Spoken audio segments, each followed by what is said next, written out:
Hello! ഹെഗ്മിലൂഡിലേക്ക് എല്ലാവർക്കും സ്വാഗതം. ഞാൻ നിങ്ങളുടെ സ്വന്തം ബെൻസി. ദാ ഈ കാണിക്കുന്നത് പനം കൽക്കണ്ടമാണേ. നമുക്ക് എല്ലാ ഷോപ്പുകളിലും മേടിക്കാൻ കിട്ടും. അതുമല്ലെന്നുണ്ടെങ്കിൽ ആയുർവേദ കടകളിൽ കിട്ടും. അപ്പോൾ ഞാൻ ആദ്യം തന്നെ ഇത് കാണിക്കാൻ കാര്യം നമ്മുടെ തംബ്നെയിലിൽ കാണിച്ചിരിക്കുന്നത് ആ തംബ്നെയിൽ കണ്ടിട്ട് പലരും വീഡിയോ കാണും. അപ്പോൾ ഒരു വ്ളോഗ് ഇന്നത്തെ നമ്മുടെ ഒരു വ്ളോഗാണ്. പക്ഷേ വ്ളോഗിന് ഇടയ്ക്ക് കാണിച്ചാൽ അത് പലർക്കും ഒരു ബുദ്ധിമുട്ടായിട്ട് തോന്നും. ചിലർ ടിപ്സ് മാത്രം ആഗ്രഹിക്കുന്നവരുണ്ട്, ചിലർ വ്ളോഗ് ആഗ്രഹിക്കുന്നവരുണ്ട്. അപ്പോൾ ഇതിൻ്റെ ടിപ്പ് മാത്രം ആഗ്രഹിച്ച് വീഡിയോ കാണുന്നവർക്കായിട്ടാണ് ഇത് ആദ്യം തന്നെ ഞാൻ കൊടുത്തിരിക്കുന്നത് കേട്ടോ. അതല്ലെന്നുണ്ടെങ്കിൽ നമ്മുടെ റെഗുലറായിട്ടുള്ള വ്ളോഗ് അതിൻ്റെ ഇടയ്ക്ക് ഞാനിത് ചെയ്യത്തുള്ളായിരുന്നു, അല്ലെ അവസാനം കൊടുക്കത്തുള്ളായിരുന്നു.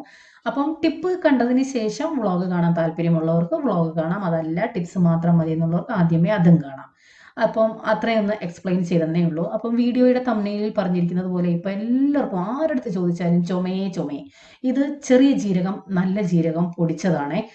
അപ്പോൾ ഏത് വീട്ടിൽ ചോദിച്ചാലും ചുമയില്ലാത്ത ഒരാൾ പോലും ഇല്ല. ഞങ്ങളുടെ ഇവിടെ ചുമയുണ്ടുള്ള സമയത്ത് നമ്മുടെ എലമെൻസിൻ്റെ കഫ് സിറപ്പുണ്ട്, കഫ്നിൽ എന്നും പറഞ്ഞ്, അതാണ് യൂസ് ചെയ്യുന്നത്. ആയുർവേദമാണ്, യാതൊരു സൈഡ് എഫക്റ്റും ഇല്ല. അങ്ങനെ മറ്റുള്ള നമ്മുടെ കഫ് സിറപ്പ് മറ്റുള്ളതൊക്കെ നമ്മൾ യൂസ് ചെയ്യുമ്പോൾ മയക്കം വരും, ഉറക്കം വരും, എല്ലാത്തിനകത്തും അത് അടങ്ങിയിട്ടുണ്ട്. പക്ഷേ ഇതിനകത്ത് അങ്ങനെയുള്ള സംഭവങ്ങളൊന്നുമില്ല. പ്യുവർ ആയുർവേദമാണ് ഈ കഫ്നിൽ എന്ന് പറയുന്നത്. അപ്പോൾ അത് എല്ലാവരുടെ കയ്യിലും കിട്ടണം എന്നില്ല. പലരും എൻ്റെ കയ്യിൽ നിന്ന് മേടിക്കാറുണ്ട്. ഞങ്ങൾ ഇന്ത്യ മൊത്തം കൊറിയർ ചെയ്ത് കൊടുക്കുന്നുണ്ട്, വിദേശത്തോട്ടും കൊടുക്കുന്നുണ്ട്. അപ്പോൾ അതില്ലാത്തവർക്ക് വേണ്ടിയുള്ള ഒരു ടിപ്പാണ് ഈ പറയുന്നത്. ആദ്യം തന്നെ പനങ്കൽക്കണ്ടം കുറച്ചെടുത്തു. ആദ്യം തന്നെ പറയട്ടെ, ഇതിനങ്ങനെ അളവൊന്നുമില്ല കേട്ടോ. നമുക്ക് ഇഷ്ടമുള്ള രീതിയിൽ, ഇഷ്ടമുള്ളതിൻ്റെ അത്രയും നമുക്ക് രുചികരമായ രീതിയിൽ എങ്ങനെ പ്രിപ്പയർ ചെയ്യാമോ അങ്ങനെ ചെയ്യാമല്ലെന്നുണ്ടെങ്കിൽ പനങ്കൽക്കണ്ടം ഇത്ര വേണം, ഉള്ളി ഇത്ര വേണം, അങ്ങനെയൊന്നുമില്ല. ഞാനിവിടെ കുറച്ച് കൂടുതലാണ് എടുത്തിരിക്കുന്നത്. ഇത്രയത്തിൻ്റെ ആവശ്യമില്ല കേട്ടോ. ഞാൻ ചെയ്തിരിക്കുന്നതിൻ്റെ പകുതി ആയാലും മതി ഒരു ദിവസത്തേക്ക്. ഞാൻ ഈ ചെയ്ത് വെച്ചത് അന്നത്തെ ദിവസവും പിറ്റേന്ന് ഉച്ചവരെയും ആ ഉള്ളിക്ക് യാതൊരു ടേസ്റ്റ് വ്യത്യാസമോ സ്മെൽ വ്യത്യാസമോ ഒന്നുമില്ലായിരുന്നു. നല്ല ക്രിസ്പി പോലെ കിടപ്പുണ്ടായിരുന്നു കേട്ടോ. ഉച്ച കഴിഞ്ഞതിന് ശേഷവും വേണം ഉപയോഗിക്കാമായിരുന്നു. പക്ഷേ ഞാൻ പേടിച്ചിട്ട് ഇനി എന്തെങ്കിലും വേറെ എന്തെങ്കിലും സൈഡ് എഫക്റ്റ് ആയാലോ, കാരണം അത്രയും പഴക്കം വന്നല്ലോ, അതുകൊണ്ട് പിന്നെ ബാക്കി ഞാൻ കളഞ്ഞു എന്നേ ഉള്ളൂ. അതുകൊണ്ട് നിങ്ങൾ ഇതിൻ്റെ പകുതി എടുത്താലും മതി. നമുക്ക് വേണ്ടത് കൊച്ചുള്ളിയാണ്, സവാളയുള്ളിയല്ല, കൊച്ചുള്ളി തന്നെ വേണം. കുറച്ച് കൊച്ചുള്ളി ചെറുതായിട്ട് അരിഞ്ഞെടുക്കാം. അതിനുശേഷം പനങ്കൽക്കണ്ടം ഇതുപോലെ ഒന്ന് ഒത്തിരി അങ്ങ് പൊടിയണ്ട, കുറച്ചൊന്ന് പൊടിയണം. പൊടിച്ചാലും കുഴപ്പമില്ല, കുറച്ചൊന്ന് പൊടിച്ചെടുക്കാം. അതിനുശേഷം നാരങ്ങാനീര് ആ മുങ്ങിക്കിടക്കാൻ ആവശ്യമായിട്ടുള്ള നാരങ്ങാനീര് എടുക്കാം. നല്ല വിളഞ്ഞു പഴുത്ത നാരങ്ങാനീര് എടുക്കണം, അല്ലെന്നുണ്ടെങ്കിൽ കഴിക്കും കേട്ടോ. അതുപോലെ തന്നെ ചെറിയ ജീരകം, നല്ല ജീരകം പൊടിച്ചത്, ആ പൊടിയും കൂടെ ഇതിനകത്തിട്ട് നല്ലതുപോലെ ഇളക്കി യോജിപ്പിക്കാം. ഒരു ചില്ല് കുപ്പിയിൽ ഇട്ട് വെക്കുവാണെങ്കിൽ ഏറ്റവും നല്ലത് അതാണ്. പ്ലാസ്റ്റിക് കുപ്പിയൊന്നും എടുക്കാൻ പരുവത്തിനുള്ള വിസ്താരമായിട്ടുള്ള ഒരു ചില്ല് കുപ്പിയാണ് ഞാൻ എടുത്തിരിക്കുന്നത്, ആ വിസ്താരമുള്ള. അപ്പം നമുക്ക് അത് കഴിക്കുന്ന സമയത്ത് അതിൻ്റെ കുറച്ച് നീരും ഉള്ളിയും ഒക്കെ ആയിട്ട് കഴിക്കാനും എളുപ്പമാവും. അതിന് വേണ്ടിയാണ് ഇങ്ങനെ എടുത്തിരിക്കുന്നത്. അതിപ്പോൾ ചില്ല് കുപ്പി ഇല്ലാന്നുണ്ടെങ്കിൽ എന്തെങ്കിലും സ്റ്റീൽ പാത്രമോ ഒക്കെ അടച്ചു വെക്കാൻ പരുവത്തിനുള്ള ഒരു പാത്രത്തിൽ ഇട്ട് വെച്ചാലും മതി. ഏറ്റവും ബെസ്റ്റ് ചില്ല് കുപ്പിയാണ്. അതിനുശേഷം ഇതെല്ലാം കൂടി നല്ലതുപോലെ മിക്സ് ചെയ്തിട്ട് നമുക്ക് ഒരു കുപ്പിക്കകത്തിട്ട് അടച്ച് വെക്കാം. നമ്മൾ കഴിക്കുമ്പോൾ അത് കുറച്ച് ഉള്ളിയും കുറച്ച് നീരുമായിട്ട് വേണം കഴിക്കാൻ. അത് പ്രത്യേകം ശ്രദ്ധിക്കണം. ആ ഉള്ളിയും ചവച്ച് കഴിക്കണം. അത് പെട്ടെന്ന് തന്നെ തീർക്കുമല്ലോ കേട്ടോ. ഒരു ദിവസം ഒരു അരമണിക്കൂർ ഇടവിട്ട് കുറേശ്ശെ ഇങ്ങനെ കഴിച്ചുകൊണ്ടിരുന്നാൽ മതി. വളരെ പെട്ടെന്ന് ചുമയ്ക്ക് നല്ല ആശ്വാസം കിട്ടും, കഫവും പറഞ്ഞു പോകും. നമുക്ക് ഓൾറെഡി അറിയാം, ചെറിയ ഉള്ളി എന്ന് പറയുന്ന ഒരു മെഡിസിനൽ പർപ്പസ് ആണ്. അതുപോലെ തന്നെ പനങ്കൽക്കണ്ടവും ആയുർവേദ കടയിൽ നല്ല പനങ്കൽക്കണ്ടം കിട്ടും കേട്ടോ. അപ്പം ഇതൊന്ന് ട്രൈ ചെയ്ത് നോക്കണം. പനങ്കൽക്കണ്ടം ഇല്ല എന്നുണ്ടെങ്കിൽ നമ്മുടെ സാധാ കൽക്കണ്ടം ഉണ്ടല്ലോ, അതിനകത്ത് വേണമെങ്കിലും ട്രൈ ചെയ്യാം. ഏറ്റവും ബെസ്റ്റ് റിസൾട്ട് പനങ്കൽക്കണ്ടമാണ്. നല്ല ടേസ്റ്റാണ് കഴിക്കാൻ കേട്ടോ. ജോസാൻ്റെ മുഖഭാവം കണ്ടൊന്നും തോന്നണ്ട. ആദ്യം എന്ത് കഴിച്ചാലും ജോസാൻ്റെ മുഖഭാവം അങ്ങനെയാണ്. നല്ല പുളിയും ആ പനങ്കൽക്കണ്ടത്തിൻ്റെ മധുരവും ആ ഉള്ളിയുടെ ടേസ്റ്റും ജീരകത്തിൻ്റെ ഒരു ടേസ്റ്റും എല്ലാം കൂടി നല്ലൊരു ടേസ്റ്റാണ്. അപ്പോൾ ഈ ടിപ്പ് നിങ്ങൾക്ക് ഇഷ്ടമായെങ്കിൽ തീർച്ചയായിട്ടും ഈ വീഡിയോ ഒന്ന് ലൈക്ക് ചെയ്യണം. ഇതുപോലുള്ള ടിപ്പുകൾ ഇനിയുള്ള വീഡിയോകളിലും ഉൾപ്പെടുത്താം. അതിനുവേണ്ടി ചാനൽ സബ്സ്ക്രൈബ് ചെയ്യാത്തവരൊന്ന് സബ്സ്ക്രൈബ് ചെയ്തേക്കണേ. വീഡിയോ ലൈക്ക് ചെയ്യാൻ മറക്കില്ലേ. അപ്പോൾ തുടർന്ന് വ്ളോഗിലോട്ട് പോകാം. വ്ളോഗ് കാണാൻ താല്പര്യമുള്ളവർ കണ്ടിന്യൂ ആയിട്ട് കാണണേ. അപ്പോൾ ഇതവിടെ വെച്ചിട്ടുണ്ട്. ഇച്ചിരി അരമണിക്കൂർ ഇടവിട്ട് ഇച്ചിരി, ഒത്തിരി തിന്നല് കേട്ടോ. ഇച്ചിരി അര സ്പൂൺ അതും നീര് കൂടെ കുടിക്കണേ. 2 പുഴുക്കൂടെ. അപ്പോൾ ഇടയ്ക്ക് ഞാനങ്ങ് തിന്നാം. കപ്പപ്പുഴു കൂടെ കൊടുക്കാൻ പറഞ്ഞതായിട്ട് നിങ്ങളാരും അങ്ങനെ ചെയ്യല്ലേ. അതിനകത്ത് കൊച്ചുള്ളിയൊക്കെ ഉള്ളതുകൊണ്ട് തമാശയ്ക്ക് പറഞ്ഞതാണ് കേട്ടോ. ഇതൊക്കെയാണ് ജോസാൻ്റെ ഓരോ കൊച്ചു വർത്താനങ്ങൾ എന്ന് പറയുന്നത്. അപ്പോൾ രാവിലെ ഇത് നിങ്ങളിൽ പലരും എൻ്റെ കയ്യിൽ നിന്ന് മേടിച്ചിട്ടുള്ളതാണ്. നിങ്ങൾക്ക് എല്ലാവർക്കും അറിയാം, നമ്മൾ ഹോം മെയ്ഡ് സാധനങ്ങൾ കൊടുക്കുന്നുണ്ട്. അച്ചാറുകൾ, അവലേസ് പൊടി, ചമ്മന്തിപ്പൊടി, സാമ്പാർ പൊടി, ചിക്കൻ മസാല, പിന്നെ നാടൻ സാധനങ്ങൾ, കുടംപുളി, വാളംപുളി, അങ്ങനെയുള്ള എല്ലാ സാധനങ്ങളും നമ്മളിവിടെ നിന്നും ഇന്ത്യ മൊത്തവും ഇൻ്റർനാഷണലിൽ കൊറിയർ ചെയ്യുന്നുണ്ട്. അവലേസ് പൊടി എൻ്റെ കയ്യിൽ നിന്ന് ധാരാളം പേര് മേടിച്ചിട്ടുണ്ട് കേട്ടോ. അപ്പോൾ ഇതാണ് അവലേസ് പൊടി. ഇതിനകത്ത് തേങ്ങ ചിരകിയിട്ട് കഴിക്കുന്നവരുണ്ട്, പഞ്ചസാര ഇടുന്നവരുണ്ട്. ഞാൻ ഇതിനകത്ത് ചിലപ്പോൾ പഞ്ചസാര ചേർക്കാറുണ്ട്. ഇപ്പോൾ പഴം ഉള്ളതുകൊണ്ട് പഞ്ചസാര ഇട്ടിട്ടില്ല. എക്സ്ട്രാ തേങ്ങയൊന്നും ഞാൻ ചേർക്കാറില്ല. ആ പഴം ഇട്ട് ഇങ്ങനെ ചെയ്യത്തേ ഉള്ളൂ. അതും അല്ല എന്നുണ്ടെങ്കിൽ ചായയോ കാപ്പിയോ കട്ടൻ കാപ്പിയോ തേയില വെള്ളമോ പാലോ ഒക്കെ ഒഴിച്ച് ഇത്തിരി ഒന്ന് നനച്ചിട്ടും കഴിക്കാറുണ്ട് കേട്ടോ. അപ്പോൾ നമുക്കിത് എങ്ങനെ വേണേലും കഴിക്കാം. പലരും എക്സ്ട്രാ തേങ്ങ ചിരകി ഇടാറുണ്ട്. ഞാൻ അങ്ങനെ ചെയ്യാറില്ല. ഇങ്ങനെ തന്നെ കഴിക്കാൻ നല്ല ടേസ്റ്റാണ് കേട്ടോ. മേടിച്ചവർക്കറിയാം. അപ്പോൾ അവലേസ് പൊടി മേടിച്ച് ആരെങ്കിലും ഈ വീഡിയോ കാണുന്നുവെങ്കിൽ കമൻ്റ് ഇടാനും മറക്കല്ലേ. അപ്പോൾ രാവിലത്തെ ബ്രേക്ക്ഫാസ്റ്റ് ഇതായിരുന്നു. ഇതാകുമ്പം എളുപ്പത്തിലങ്ങ് കാര്യം നടക്കൂല. കഴിഞ്ഞ ദിവസത്തെ വീഡിയോ കണ്ടിട്ട് കുറേ പേര് എനിക്ക് കമൻ്റ് ഇടുന്നതിനേക്കാളും ഞാൻ പറയുന്നത്, നിങ്ങൾ ഈ യൂട്യൂബിൽ തന്നെ വീഡിയോയുടെ താഴെ കമൻ്റ് ഇട്ടാൽ അത് വായിക്കുന്നവർക്കും ഒരു സന്തോഷമായിരിക്കും. പക്ഷേ പലരും വാട്സപ്പിലാണ് മെസ്സേജ് ഇടുന്നത്. പുറത്ത് പോയ വീഡിയോ ഒക്കെ കണ്ടിട്ടേ പുറത്ത് ഔട്ട് ഇങ്ങനെയൊക്കെ ഇടയ്ക്ക് പോകണം, പുറത്ത് പോയി ഫുഡ് കഴിക്കണം എന്നൊക്കെ പറഞ്ഞിട്ട് കുറേ പേര് മെസ്സേജ് ഇട്ട് കേട്ടോ. ഒത്തിരി സന്തോഷം. അപ്പോൾ രാവിലെ കുടിവെള്ള പദ്ധതി ഉണ്ടല്ലോ, ജപ്പാൻ കുടിവെള്ള പദ്ധതി.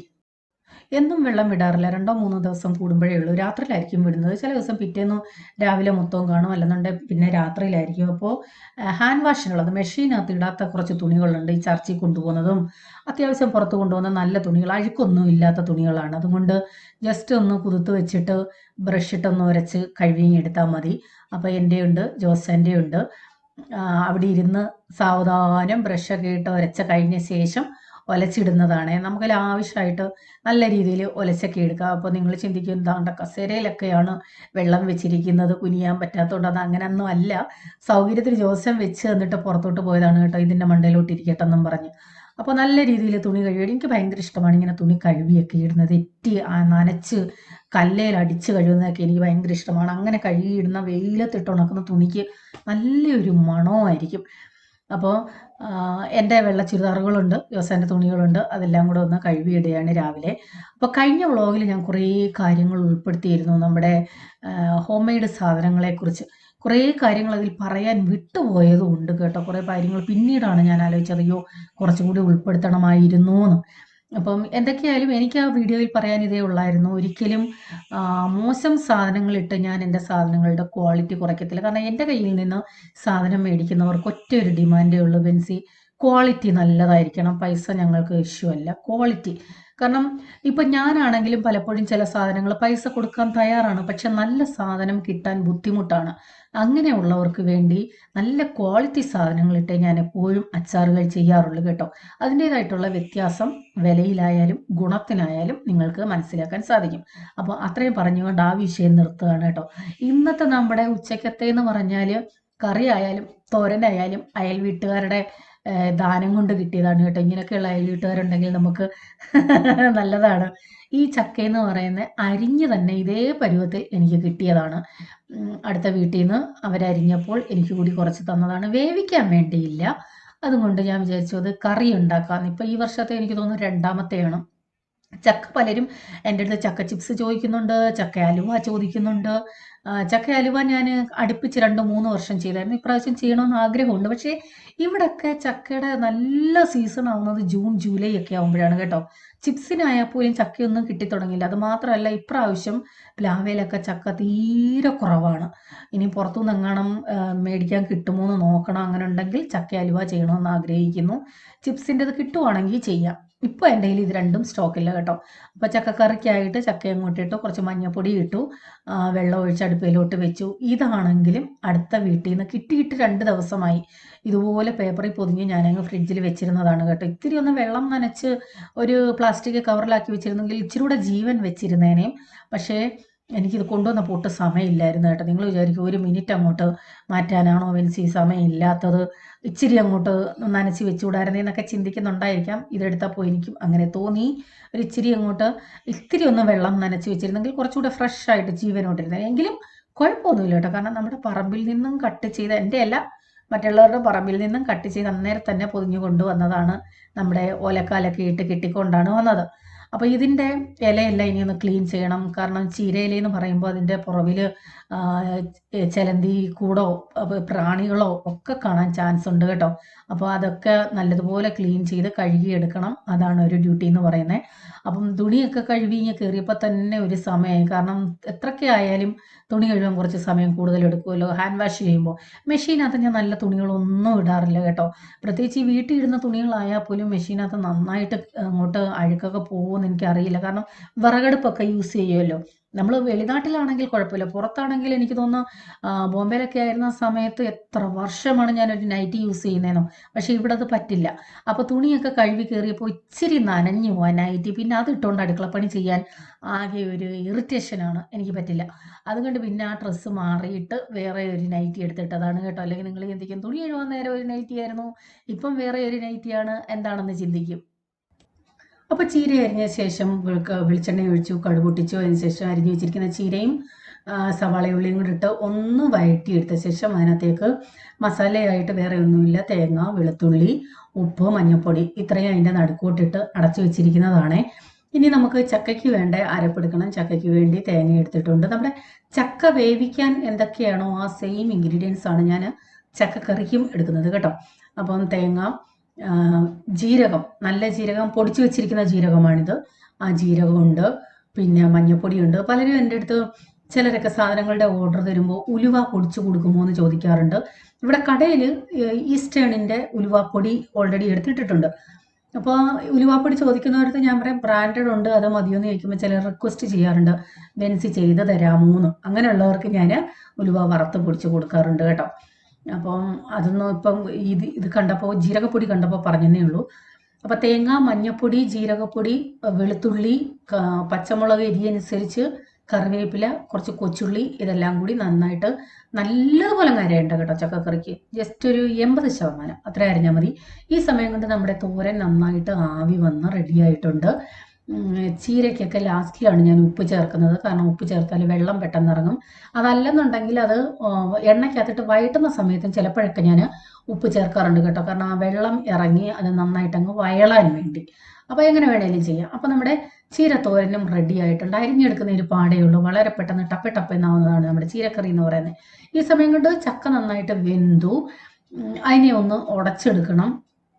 മൺകുടത്തിലായതുകൊണ്ട് ഉടയ്ക്കാൻ ഒരിത്തിരി സമയമെടുക്കും. മറ്റേതാണെങ്കിൽ ടപ്പേന്നിട്ട് ഇടിച്ചൊക്കെ അങ്ങ് ഉടയ്ക്കാം.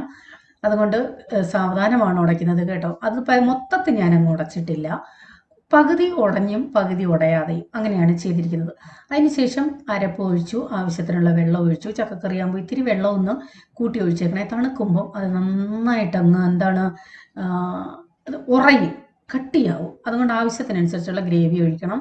ഉപ്പും ചേർത്ത് നല്ലതുപോലെ ഒന്ന് ഇളക്കി യോജിപ്പിച്ച് ഒരു തിള വരാറാവുമ്പോൾ ഓഫ് ചെയ്യാം. അതിനുശേഷം കടുക് താളിക്കാനായിട്ട് വെളിച്ചെണ്ണ ഒഴിച്ചു, കടുകിട്ടു, കൊച്ചുള്ളി ഇട്ടു, കറിവേപ്പില ഉണ്ടെങ്കിൽ ഇടാം, വറ്റൽമുളക് ഉണ്ടെങ്കിൽ ഇടാം. അതിനുശേഷം അത് നല്ലതുപോലെ ഒന്ന് മൂപ്പിക്കാം. ഈ കൊച്ചുള്ളിയൊക്കെ ഇട്ട് കടുക് താളിക്കുമ്പോൾ ഒരു പ്രത്യേക മണവും ആ കറിക്ക് ഒരു പ്രത്യേക ടേസ്റ്റുമാണ്. പ്രത്യേകിച്ച് ഞാൻ എപ്പോഴും പറയുന്നതാണ്, തേങ്ങ അരച്ച മീൻകറിക്ക് കൊച്ചുള്ളി ഒന്ന് കടുക് താളിച്ച് ഒഴിക്കണം മക്കളെ. നിങ്ങൾ ചെയ്തിട്ടില്ലാത്തവരൊന്ന് ചെയ്ത് നോക്കണം കേട്ടോ. അതുപോലെ തന്നെ ബീഫ് കറിക്ക്, പല നാട്ടിലും ബീഫ് കറിക്ക് കടുക് താളിക്കാറില്ല.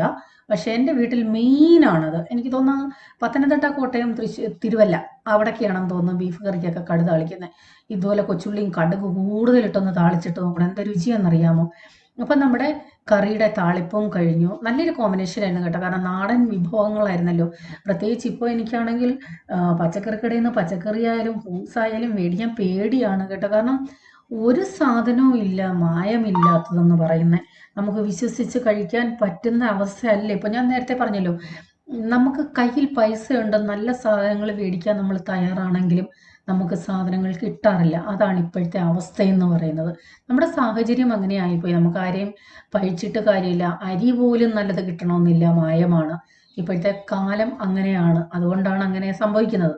അപ്പോൾ ഇത് ഞാൻ വെളുത്തുള്ളി, നാരങ്ങ ഭയങ്കര ഡിമാൻഡാണ് ഈ അച്ചാറിന്. പക്ഷെ ഇപ്പം ഞാൻ ഒത്തിരി സ്റ്റോപ്പ് ചെയ്ത് വെച്ചേക്കുവാണ് കേട്ടോ. കാരണം വെളുത്തുള്ളിയുടെ വില നിങ്ങൾക്ക് എല്ലാം അറിയില്ല. ഞാനാണെങ്കിൽ നല്ലതായിട്ട് ഇപ്പോൾ 1 കിലോ നാരങ്ങ എടുക്കുവാണെങ്കിൽ 1 കിലോ വെളുത്തുള്ളി തന്നെ എടുക്കും. അങ്ങനെയാണ് വെളുത്തുള്ളി നാരങ്ങ ഞാൻ ചെയ്യുന്നത്.